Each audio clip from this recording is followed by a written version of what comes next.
we know many people around the world, Jews and non-Jews, are enthusiastic about the idea of Mashiach.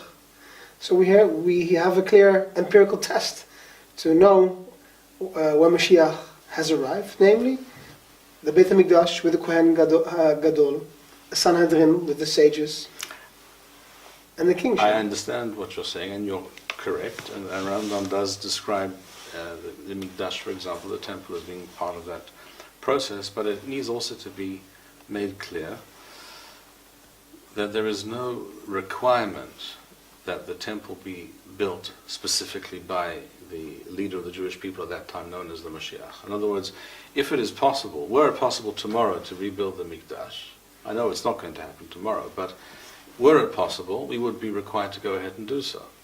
In other words, that concept, that mitzvah of the Torah, that commandment of the Mikdash, of the temple, stands alone. If it can be achieved before that ideal period of history, then so be it. And there is in fact an explicit source in the Talmud Yerushalmi, in Masechet Maaser Sheni, that says exactly that.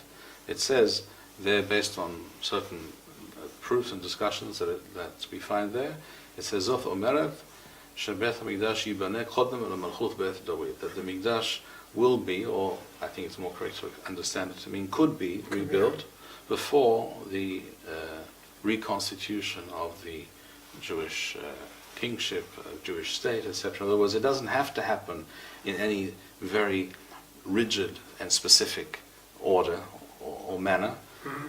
If Hashem wills it otherwise, if Hashem brings about a situation where we are able to put one of the pieces of the puzzle into place before the other, then we go ahead and do that. Yes, but until those pieces of the puzzle are not there, we cannot speak of a Mashiach. No, absolutely. Okay. No, in other words, you can have a Mashiach, you can have a Mikdash, a temple, without the Mashiach. Exactly. But you can't be certain, and you can't say, well, now we're in Yemot HaMashiach, everything is as it should be, but there's no temple. That doesn't work. That can't be. Exactly. I want our viewers to have yes, no, absolutely. that there's a clear empirical test for this. We don't have to guess or believe.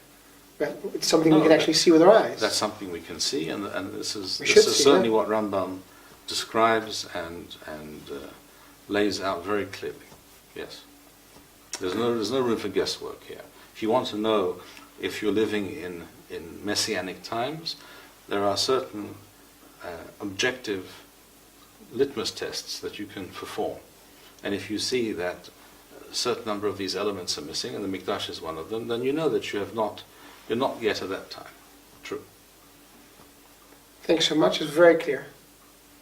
My pleasure. The production of these videos and maintaining this channel demands much time and money. If you enjoyed this video, please show your appreciation and support. To make a donation, please go to www.machonshilo.org and press the PayPal button, which appears on the upper right-hand side of the home page.